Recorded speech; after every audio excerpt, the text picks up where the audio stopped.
So hello, everyone, and welcome to the Stage 2 Startups Founder Share session on the Friends and Family round. So the idea behind this round, behind this session is that people who are raising capital are often told by the professional investors that they have to go raise their friends and family round and, have proof of concept and then come and bother them. What we find is there's not a lot of information about this round, so we decided to invite some founders who are willing to share to talk about what it's like to raise this pre-seed round. The idea behind Founders Share is exactly that. Founders are paying it forward, founders are helping each other. So we host these sessions every month.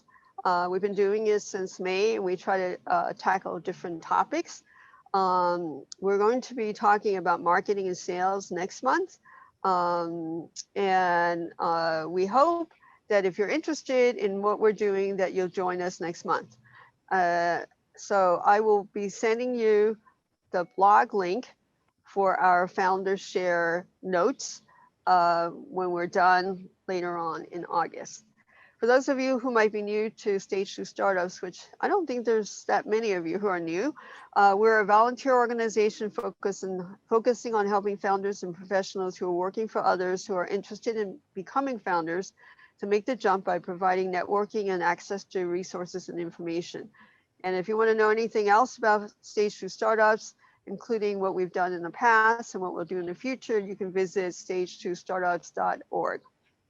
So let's start with a show of hands. So for those of you who don't know, most people do know, I'm going to just ask people to raise their hand in the reactions. There's an option to raise hand. Here, I'll show you like this.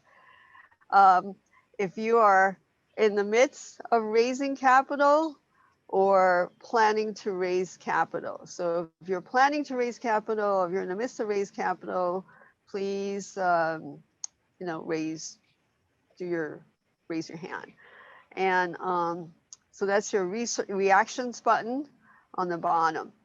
Okay. Actually, it probably is in your participants tab, and you'll see the reaction.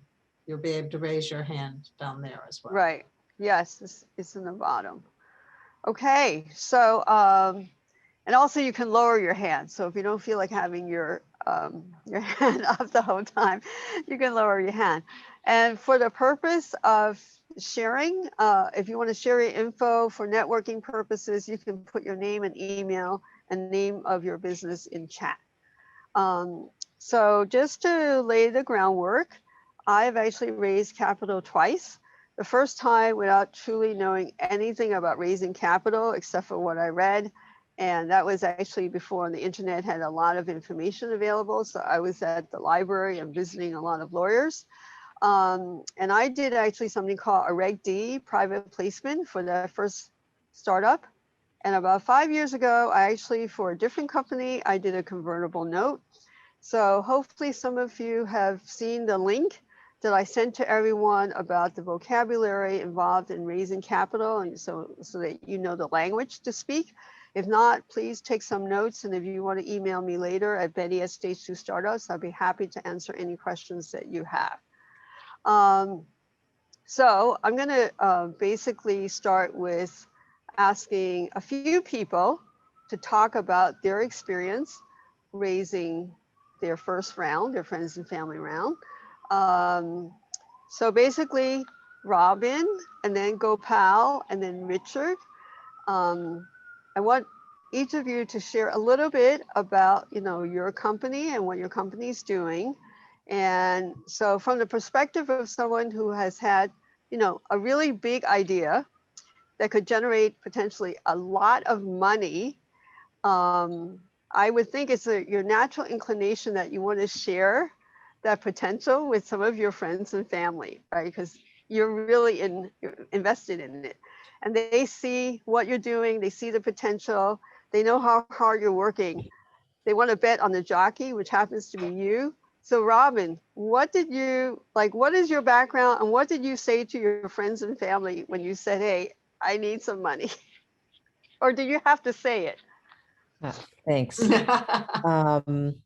So my background, so I'm a clinical psychologist and for many years had an executive coaching practice and a psychotherapy practice, and had an idea about how to use virtual reality to help address issues of bias and incivility in the workplace and upskill people for respectful engagement. I actually got VC money, sort of pre-seed, to do a proof of concept study because certain interventions can actually have lead to worse outcome and first do no harm. So I used that money to do a study to make sure the idea had legs and we were doing good and not creating more problems. And we did. And so I actually tried to raise VC money at that point and wasn't very successful. And so then did a friends and family round. And I showed this was before COVID. And so I could show people in an Oculus headset sort of what we had for our pilot study. And people were really wowed. That said, I lived in the San Francisco Bay Area at the time and know that most startups fail, and was coaching startup founders. So I really kind of knew the risks and wanted to make sure that the friends and family who invested understood, and it was really gambling. And with a decent probability of losing the money. The issue of responsibility weighed on me a lot. Did that scare away some of your friends and family when you were that honest about the risks? Not the people I talked to in terms of investing, because either they were in the Bay Area, they understood, or they sort of knew. I mean, it's so it was in the other people in the family were doing startups, so it was. How much money did you ask for, Robin? And what was your plan to use it for? It was to use it for contractors initially, to do product development or product expansion, actually, and then sales. And we were trying to get a patent, so a lot of money went to lawyers. How much did you raise? I raised $500,000 through friends and family. Yeah. And how long did it take you to do that? Well, I started doing that simultaneously with trying to raise VC money, because women have a harder time raising VC money, and I don't have a business background. Mm-hmm. And I had gone to a bunch of conferences and met other female founders who, in a different space, but who had MBAs, and they talked about how hard it was to raise VC money. And actually one of the reasons that I stopped looking was this one woman who was really savvy said that she felt like she wasted a year trying to raise VC money, and that she just ended up doing a friends and family round. So I was doing both in parallel, but started after that was a kind of transformative conversation for me, and started switching more. So it probably took 3 to 4 months. So what I've heard is that the problem with VCs is that, most VCs are looking for like unicorns, and they have a laundry list of check boxes that you have to check off that's a mile long. And I actually had that experience talking to angel investors. I'm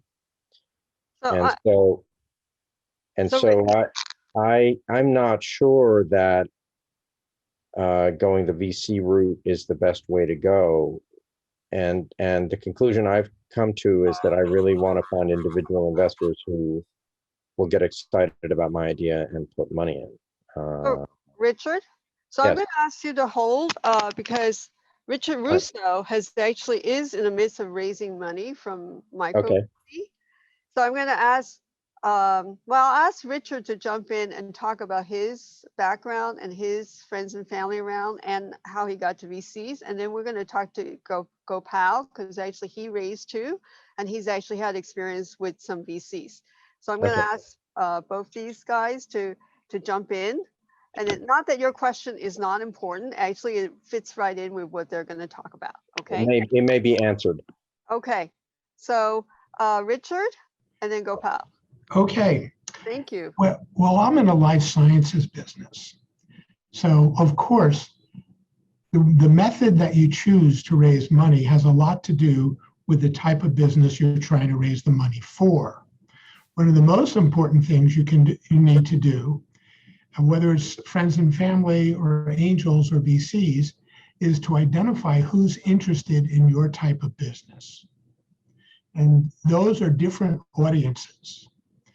Most angel groups or angels are not interested in life science. Maybe 10% of the people are.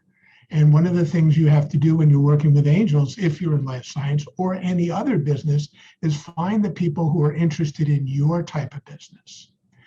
And to do that, I would suggest strongly that you really simplify your concepts so that you can put them in word pictures very concretely for people to understand. And they can get to go, no go with you very quickly. And then you network with the people that are interested. Whether they invest or not, they are interested. Now, Endomedix raised not so much money from friends and family, only around $300,000 or $400,000. We went because we're in life science, and there are other fields you can do what I'm just going to tell you. We went to NIH and we raised $3 million.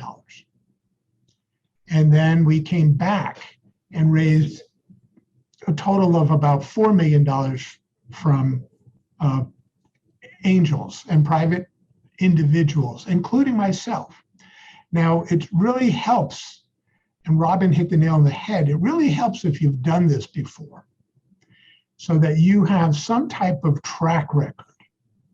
With me, this is my third venture, but you've done something before, and you need to be able to express that thing that you've accomplished in ways that connect with them, connect with these people, or with these people's minds, and saying, oh, this is a woman or a guy who's done something similar to before, and it's not brand new for them, and it's likely, or there's a good chance that they're going to pull this off.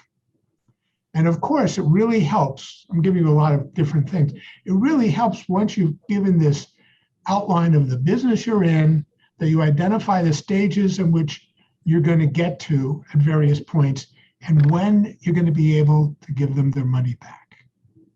Now, that might not be a time. It might be an event. So if you have a list of things, for example, in which other companies they've had a liquidity event, they've been sold, or they licensed their deal, or they became cash flow positive, that's really helpful too. So it's you as the jockey, as was mentioned, and try to merchandise your experience. You have a lot of experience. People undersell themselves all the time. And the second, and simplify the deal so people can understand it, and they have a good sense, therefore, that you have confidence. And then, of course, give them the way, how I'm going to give you your money back. So those are things that I think are important. And now the micro VC that I found was through networking, and I found them through an angel group. This particular micro VC was using angel groups to screen deals for them and to do due diligence. And so they would pick on things that they found interesting. And they weren't looking for a unicorn. Their emphasis is different. They were looking for placing a larger number of smaller bets on a bunch of early stage companies. And when you ask around and you have the right questions in mind for networking, you might find that there are groups of people that don't expect to find the next space of Facebook, that are happy to find something, but that's very lucrative. We're in a $1.8 billion market. You asked me to mention the opportunity. A $1.8 billion market in which 3 companies have 95% of the business. Johnson & Johnson's one of them. But The basic innovation that they introduced was in 1945. So there's an opportunity to do better.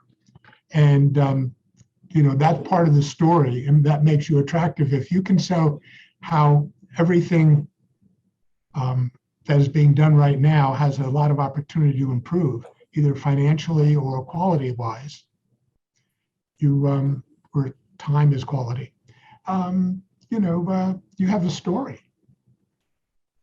And final comment, it's all about telling a simple to understand story very quickly to capture people's attention. When you do that, you radiate confidence. Thanks, Richard. And Gopal, you've been raising too, and you've had some experience with VCs before. What has been your friends and family round like, and what has it been like to raise? Richard said a lot of good things. I'll try and piggyback on that and also try and say something helpful. But my background is, this is my third startup. I've raised 4 rounds of VC money in my last startup, and then, no, 3, I'm sorry. And then this round, technically it is what's called a pre-seed round. That's the language that's used. Mm-hmm. It just means really early stage. There's a lot of nomenclature that you'll have to learn, as he mentioned, but I am pre-seed. My pre-seed money comes from a VC, a angel group, a syndicate, and individual angels. I'll just say that again because those vocabulary words are important. A venture capital firm, a syndicate of angel group, and individual angel investors. So I think that my experience has been that, to piggyback off what Richard said, is if you want to raise money from anyone these days, you have to be able to explain what you're doing in a way that, and I don't mean this in a pejorative way, that an 8th grader could understand. No big words. Don't talk for a long time. Just speak very simply. 2, again, Richard said this, you have to excite people. I'm not doing a great job right now on my voice. I'm trying to stay calm and be clear. Don't talk like me right now. You have to be very exciting. And you have to put something in front of whoever investor that gets them really excited in the idea and in you. And that's hard to do. I have said this before. I went to 3 coaches. I paid all 3 of them. I fired 2 of them and kept 1. And then that was really extremely helpful. And bear in mind, I had already raised money before. So, this is not an easy thing to do, particularly at the early stages. So how did you folks, okay, so I want to ask, has anyone else in the group raised that would like to share any thoughts? Because we don't want to limit it to Richard, Robin, and Gopal. Just so if you just, either you can chat me or raise your hand. Oh yes, go ahead, Rajiv. Yeah, so like Betty said, I have a nonprofit called Bright Now, and I kind of had like an epiphany that I could potentially use my wedding. I recently got married. It was a Zoom wedding, first time ever. I went to see it. Thank you. So we use the Zoom wedding Eventbrite page as a means of fundraising through, I guess you could call it like friends and family, because friends and family were invited to the wedding, and we kind of were able to, it was almost like an experiment to see if it would even work, but we managed to raise a princely sum of, I think, like 1,000 or something like that through the Eventbrite page by piggybacking on our marriage. So that was like, our first foray into fundraising of any sort. But yeah, I mean, I totally get how it's very challenging because you need to articulate everything that you're trying to say as succinctly as possible, whilst also infusing some level of enthusiasm and credibility and integrity into that entire process. So it's a very multi-layered process. And yeah, I completely agree with everything that Gopal just mentioned. about keeping it like super simple and not kind of hitting people with too many things and all at the same time. And you kind of just want to pace yourself. Yeah, I just want to also add that I actually even took acting lessons. I went to the actor studio and actually took acting lessons because I was so nervous about asking people for money that I really had to learn how to ask with a straight face. I mean, really, I was cracking up. I just couldn't do it. So it was really very interesting to hear others. So Gopal, are there coaches that specialize in training people to ask for money, or did you just find a general coach for presentation? There are a lot of coaches that tell you that they will prepare you to ask for money. I'll give you the name of one right now. His name's Nathan Gold. He's fantastic. He doesn't just prep people for fundraising. He is I think a coach for speakers, but this is one of the areas that he specializes in. He's really the best one that I've encountered, though there must be others. Yep. If you want a good coach, you will pay. Right. Yes, and I know we've actually had a couple of coaches speak for us. So yeah, we can help supply people who are coaches. You should check in, if I could jump in here. Go ahead, You should Richard. check in to local incubators. They often will pay for coaches to help people that are associated with them or who might become associated with them. And, I can't vouch for the quality of any particular one that's associated with the incubators, but I had previously been I had to do a little bit of what Betty just said and what Gopal just said. I had previously been an executive officer of a public corporation, and my way of speaking to the board was completely detrimental to trying to raise money, because the board was a group that understood my business and wanted to know minutia, whereas the investors don't understand your business and they want to see the big picture. And I had to stop getting in the weeds. I just want to jump in, Richard. I was a management consultant. Okay. And I thought I was very good at being clear. But the feedback that I got from the coaches, as you can tell about the way I'm talking right now, maybe, is that I'm not enthusiastic. And so it's interesting what you hear back. So I just wanted to put that out there. Yeah. You made another great point. Yes, thank you. Also, I want to ask you for your first round, so some of these people are your friends, some of these people might be your family members. How do you deal with talking to these people in non-business situations? So you see people at Thanksgiving or Christmas or New Year's, or you're having, a gathering. How do you folks send periodic updates, and your friends and family around people are silent investors? Or how do you deal with them when they want to give you advice? So, I'll just jump in. yes, go I ahead. found it, I did not go to any family. I didn't want to, I didn't feel comfortable. I went to my old bosses and my old colleagues who did well. It's a good idea, I would argue, because there are people who see you in a professional capacity first, and they don't have the baggage that family does, perhaps. And then two, you have a natural way to open the conversation, whether it's at an event or you're reaching out. And I'll just say one more thing. I would call them up and I would ask for advice. Say, I'm doing this thing. It's really exciting. It's really positive. It's really good. I value your input. Can you help me? That's who will give you money, in my opinion. Great comment. The easiest way to open up a conversation on this issue is to ask for people's advice and say that, and to tell people in the process, and Gopal comment, to tell people what you've already accomplished in this project. I've been thinking about this for 5 months, 1 year, whatever it is, 2 days, whatever it is. And here's what I think. Do you think, and then ask them not only what they think about the idea, but ask them who else you should talk to, because it's this networking that's going to help you, correct, Gopal? Yeah, right on.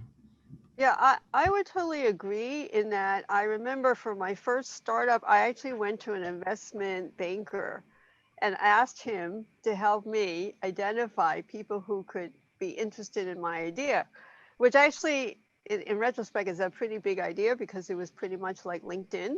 So anyway, he decided that it was such a good idea that he could invest. And I tell you, he wrote the check. So it's very interesting. Sometimes the people you ask for advice actually end up being your investor, but it's a fluke, right? Because and actually your first investor can lead you to future investors, if I recall, because they'll say, oh, I have a friend, I like to bring my friend in. So that happens too. Robin, did that happen with you? Did you have like people who said, oh, this sounds like a good idea, I like to invest and I like to bring in some friends? Because I know out in Silicon Valley, people are much more interested in ideas and they invest in ideas so much easier than the people out in the East Coast. It's like night and day. Like people love investing in lots of different things. Well, I'm going to second what Richard said, which is what I had heard, not even from my round, but just in general, is that they like investing in people. It's actually not so much ideas as people. And so, especially people who've already had one company and been successful. But I think they like hearing ideas. They're intrigued by ideas, and it's a way to get a conversation going and to get to know you. But I actually didn't get the feeling that it was the ideas per se. I don't know what other people's experience is about that. I will comment on what Betty said. Yes, go ahead. The Richard. medical device field, if you're starting off with something that's very new and you bring it to Boston and it wasn't invented by a Boston person, forget it. It's where ideas go to die. In fact, nothing gets started at Massachusetts General Hospital that they didn't invent. The opposite's down in Southern California, where if it's 2 days old, it's already passé. So there is a cultural issue there about being adaptive to new ideas, but it just means that we have to fit into that systems, the local ecosystem, or whatever you want to call it, of the investors. In New York City, it's different than it is in Boston. It's different than it is in San Francisco, and you just have to pick up the vibe, right? Yeah, sounds good. Rajiv, you had a question earlier, and I think it was about what, when you're doing a round, is it node? Is it a safe? Is it equity, right? Something like that? Yeah. The question was, since the question started out with the friends and family round, and Gopal mentioned a bunch of rounds, which unfortunately I've already forgotten. Sorry, Gopal. I'll kind of hit you up on LinkedIn later on to get it, or watch this recording again, either. But I guess what I'm trying to understand is, like, typically when you do either friends and family or pre-seed with, one of those words, like, so like typically those rounds, are those rounds backed by just, hey, I need help me, or is there some kind of equity stake being offered? And if so, typically what percentage? So Gopal can actually answer. I know that, okay, what I've read is that each round is about between 10 to 20%, right? So depending on how big your idea is and how far it can go and stuff like that. But I did read that, so I'm just going to give that to you as an opener. And then any of our other speakers, any of the other founders can jump in and provide, their insight. But I was told like 10 to 20% first round, 10 to 20% second round. You have to have a pretty good idea, because each round, it gets more expensive for everybody. And the valuation hopefully gets bigger for everybody. So any thoughts, Richard, Gopal? Robin, I know you're not at that stage yet where you're going to the next round, but you can jump in too if you have any observations. Sorry, but the question was just around, I just want to be concise in my answer. Percentage of Oh, equity? percentage. Right, and how, was it yours a note? Was it a convertible note? Was it a safe? Was it equity? Like, how was it negotiated? Did the negotiation happen? So I personally have done what is called priced rounds and non-priced rounds. Priced rounds just means if your company's worth $1 million, that you sort of make this up. You say, I feel like it's worth $1 million, and somebody agrees that it's worth $1 million. So there you go, it's worth $1 million. And if somebody gives you $500,000, well, guess what? Now the company's worth $1.5 million, and they own a third of the company. That's the math. It's easy. When you have a non-priced round, there's a lot of variants. I'll just do the simple one. There's something called a safe, and there's something called a convertible note. My experience is that the people on the East Coast like a convertible note, and the people on the West Coast like a safe. I won't bore you with the details, but what that says is I'll give you some money, but the company doesn't have a value. I'm giving you money with the idea that when you do get a price round, my money buys in cheap. And I'll stop there because you can just read it online. There's a lot of detail, but those are the two categories. And 10 years ago when I raised my first round, you didn't really have to do safes if, like Richard was saying, you were in a hot sector. I was in Boston. A variety of things happened. You could just get VC money. These days it's harder, or maybe I just found it harder. And I did a convertible note. Yeah, so with a note, there is like a cap. There is a potential valuation, and that's when it converts. With a safe, there is no valuation. So that's really the difference. And actually, that is on my vocabulary list. So questions, Richard, let's go back to Richard, because Richard had a couple of questions earlier. Do we answer your questions, Richard? Or do you have some add-on questions? An add-on, so what Gopal just said in different words is that when you use something like a convertible note or a safe, you're kicking the concept of the valuation down the road. So you don't have to negotiate for that at the moment. Typically, and as he said, I've just recently closing a priced round, and we used a convertible preferred. If you're trying to raise money, Gopal, comment on this. If you know your business, you can think of a transaction or find a transaction which is a little similar to yours, so you can point to it. We call that a comparable. And I provide, as part of like my appendix in the slide deck, a list of comparables of both what people have invested and what people have exited. So I could tell you that Stryker Corporation bought a company in my sector for 12.2 times revenue. So now that gets people's saliva going a little bit. I think 12.2 times revenue. And then they'll say, what did they pay? I said, they paid $220 million for a company that had $16 million of revenue, no earnout. That establishes a relative value. You don't, another way of doing it is more sophisticated accounting, where you use the discounted cash flow and you come back. And maybe if you are friends with people that can do that for you, you can do both. You can you can find somebody who's bought a company similar to yours and find out what the value was, and then you could do an accounting address, and that'll establish a bracket for you. That might be, but that's even, when I first started talking to people about angel investing, I was listening to a man who was using angels to fund a series of trucks, routing trucks. And so he had a way of establishing the value of that. It wasn't on a stock exchange. You weren't going to read it in the 10K, but it was there. And that's that's how he was able to get people to buy him a series of these trucks. It's, point to it something. Right, right. Richard C., do you have any questions? Because I know you asked a bunch of questions at the beginning, and then if you have any questions, I would love to hear them. And then actually, I wanted to also ask Robin if since she worked with VCs, whether she had a valuation, for her friends and family round. So Richard C. first, and then Robin Rosenberg.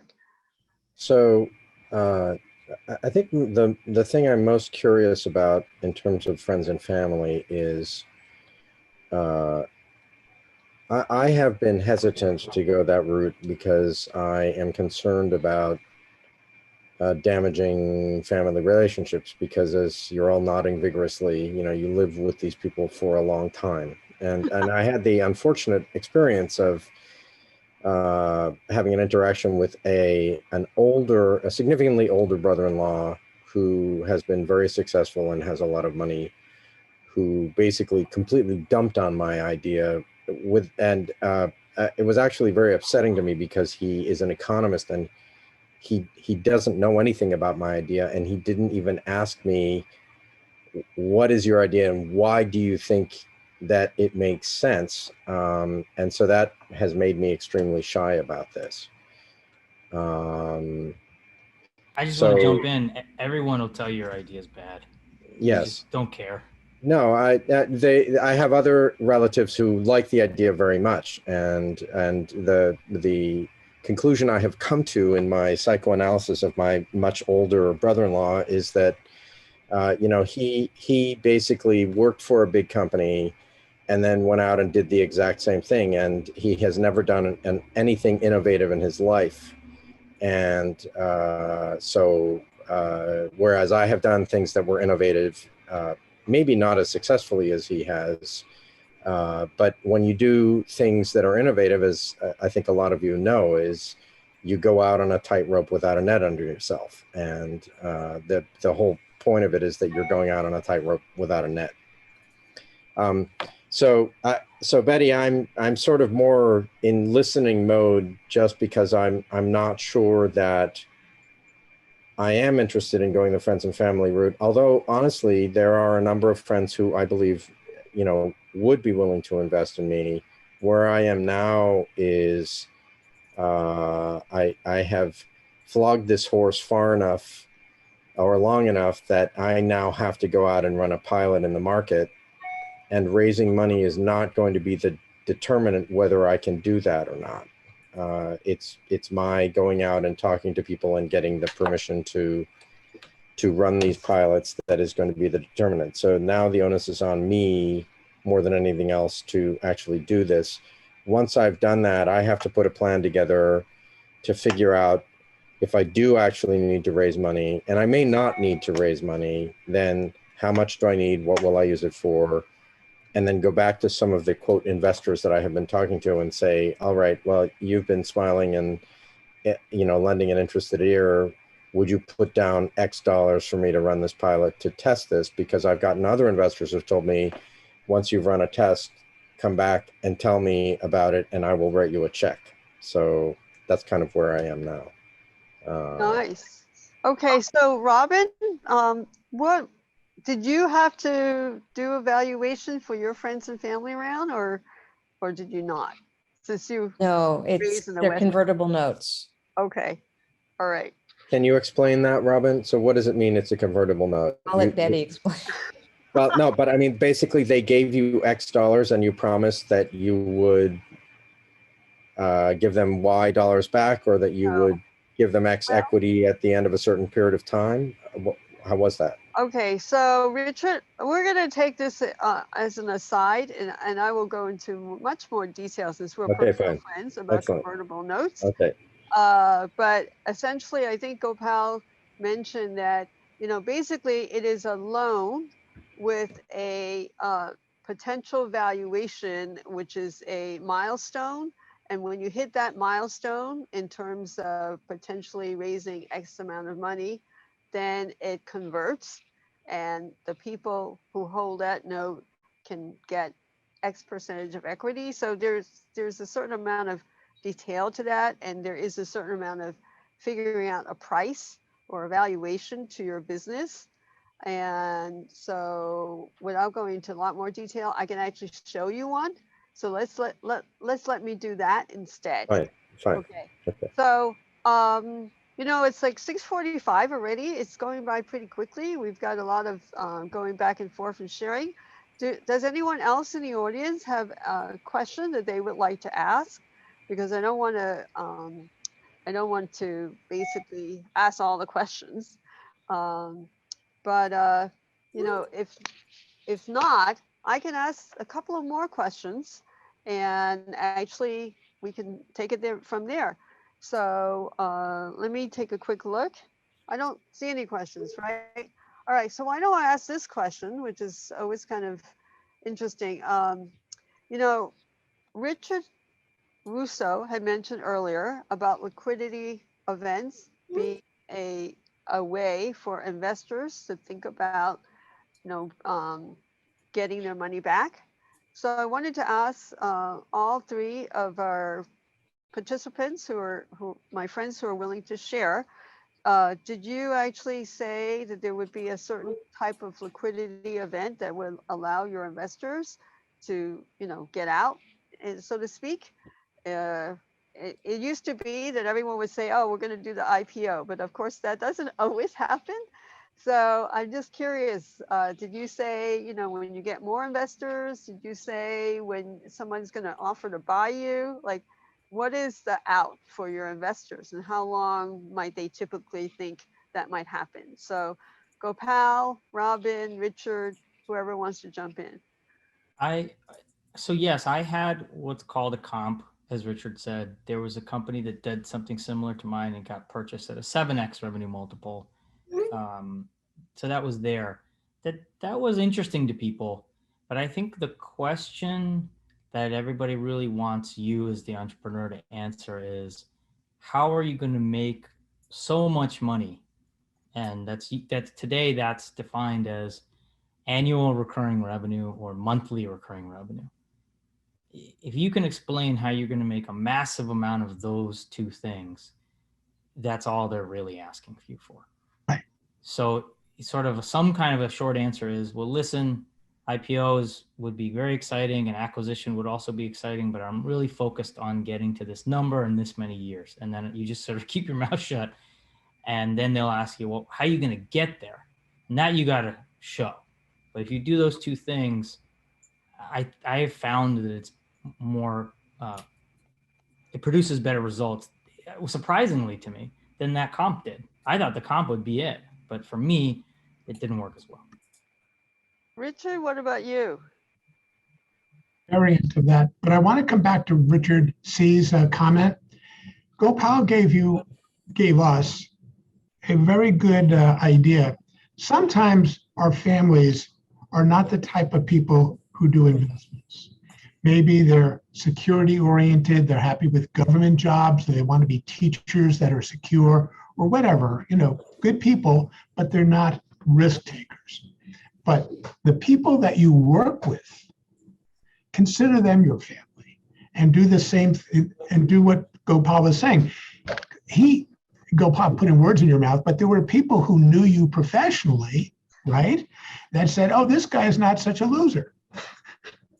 I'm making a joke here, but they think he's actually a good guy. And if he was actually going to offer them a job, they might take it or they might hire him. Those types of people could be investors.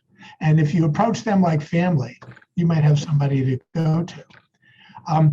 I have been, you know, I use the comparables, and people want to know what you said, Gopal, but a little different in my case, because there's such a long time for me to get commercial, maybe another 4 years, and I've been doing this for 9, okay? Another 4 years. They want to know, when is it likely you're going to get your money back? And you give them an event. I give them an event. I say, when I have 12 to 15 patients. And they say, why? And I give them the rationale. In this case, it's because 2 large strategics told me that that's what they were looking for. And so if you have definitive information and then say, here's how I'm going to get there, which is exactly what Gopal was saying, I'm focused on this milestone. And that milestone, gives people comfort that, there's a way out. He sees it. Ideally, you have some money, you have your own skin in the game, and you are proceeding toward that milestone. So it's the same thing, a little different, maybe because we're life science and maybe, versus a B2B business or whatever. They ask me all the time when FDA is going to approve it. So that's my milestone, ultimate one. Betty, there's a question from Craig. Said, I'd love to hear more about the kinds of due diligence attention that experts got from friends and family and how they differed from angels and or VC, micro VC. Okay. Any of you three can speak to that. I can speak to that. I had the same deck for everybody. So whether it's friends and family or angels or, any kind of investor, they all got the same information. And in the beginning, I told Richard this the other day, in my first round, I had like 200 pages worth of this is what we're going to do, how we're going to spend all of our money, right? This is before I realized simple is better. So I had like every T crossed, every I dotted, every single thing. They could look at it in micro precision. And I had to learn, like Gopal said, and Richard said, to not try to tell them everything.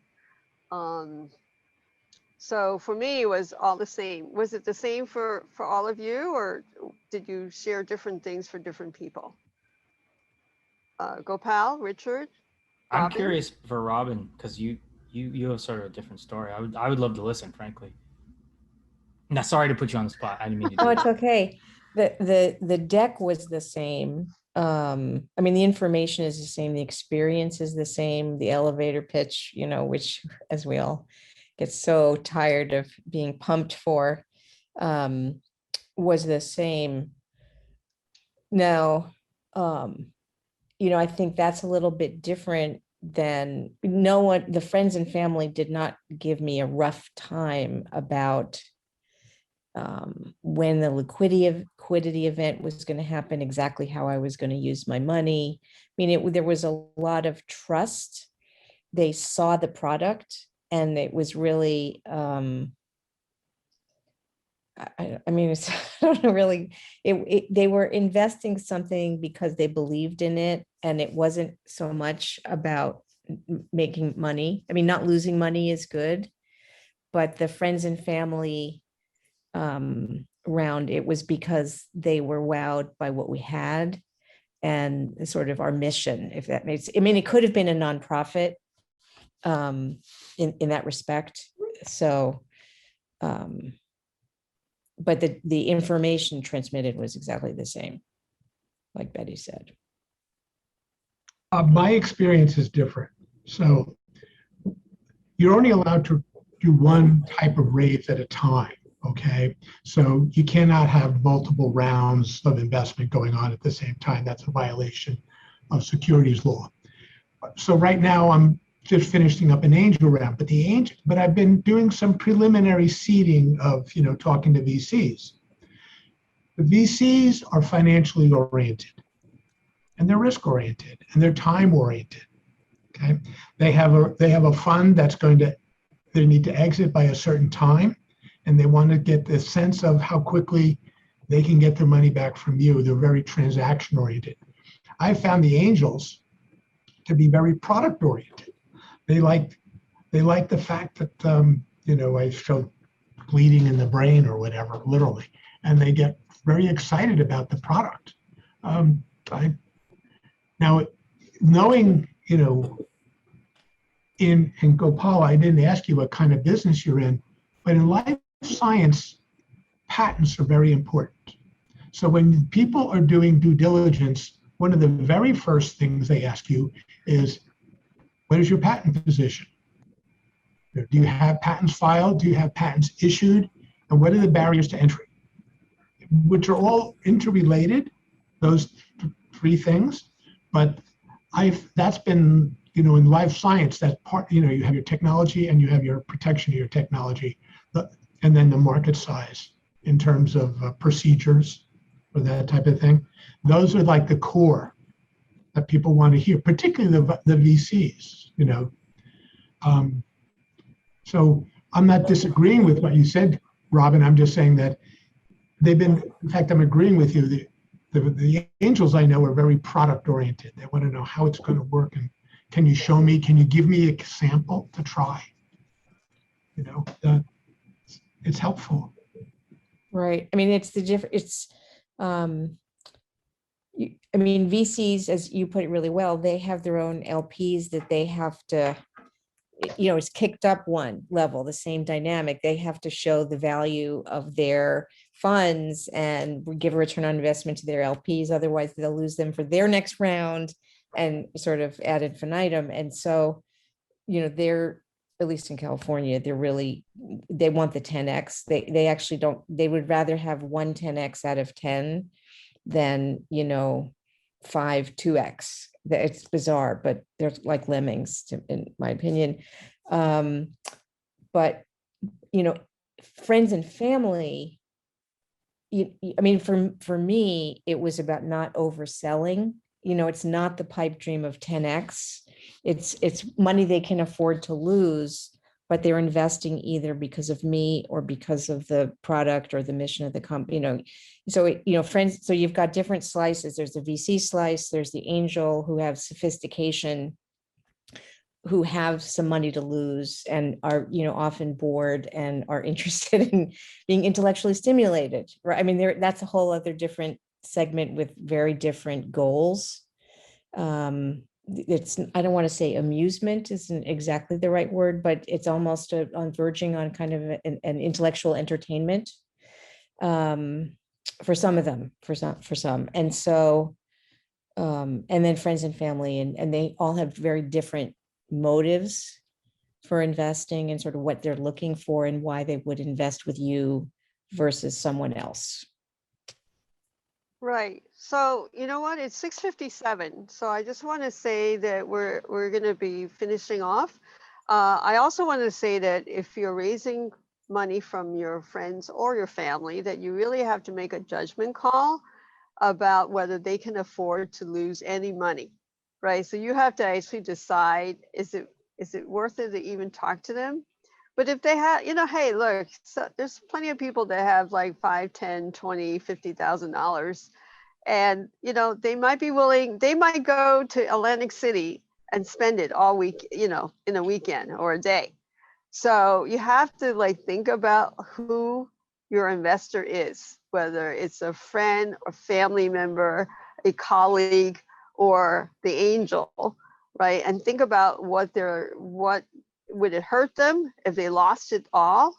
Or would it just be, hey, it's just something that happened, you know, like the stock market going up and down like 2 days ago, right? It went up, it went down tremendously, and then it came back.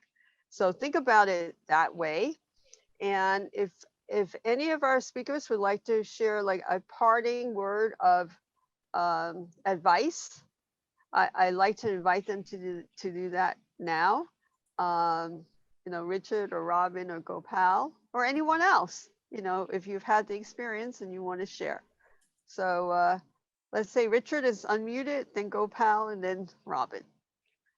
Let the lady go last. She's the finishing. So. Okay, well, again, having a clear idea of what you want to accomplish and being able to explain it simply is important.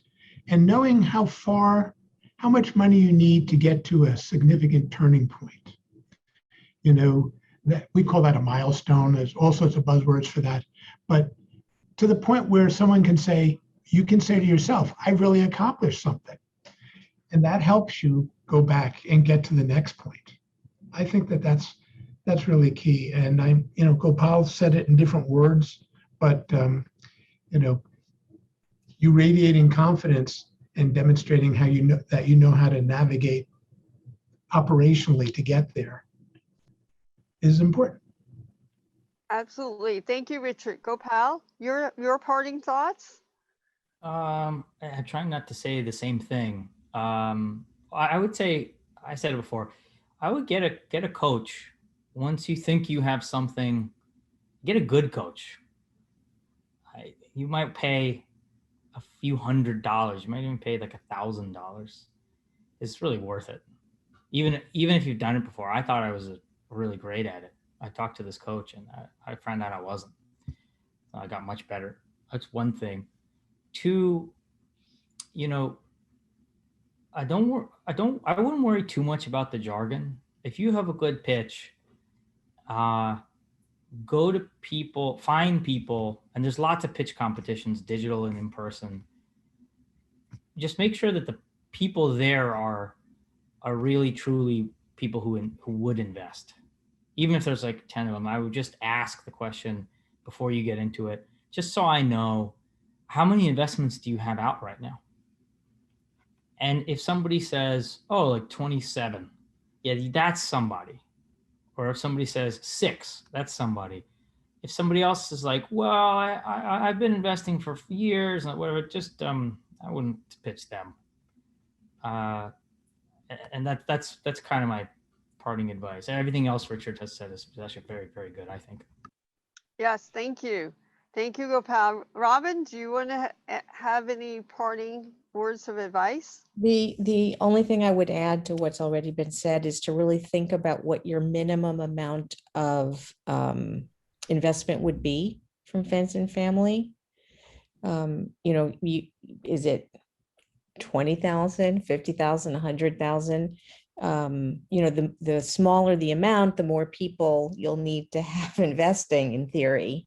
And then it's just also more people to keep track of, but it's also more people rooting for you and expanding your network in a very actively invested way. So, if you need help or you need resources, each investor is a person who's really invested in helping you in a way that they might not otherwise be.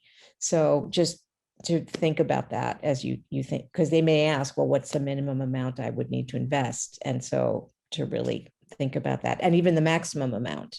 If someone could fund, that round entirely, would you want that? Or do you want, more people? It's just thinking through. Very good point. Thank you very much, Robin, for bringing that up. Okay, so it's 7:02. So technically we're like, past our time, but I know it's been a really interesting conversation. So for those of you who are interested, Emelie and I are actually going to have another session of Friends and Family Overview Workshop to go more in depth for discussion on August 18th. So we'll send you a link. And if you're interested in connecting with us, we're open to helping you. We're not a coach, like Gopal said. We're not even going to help you do your projections, but if you want to learn more, we're happy to help you do that.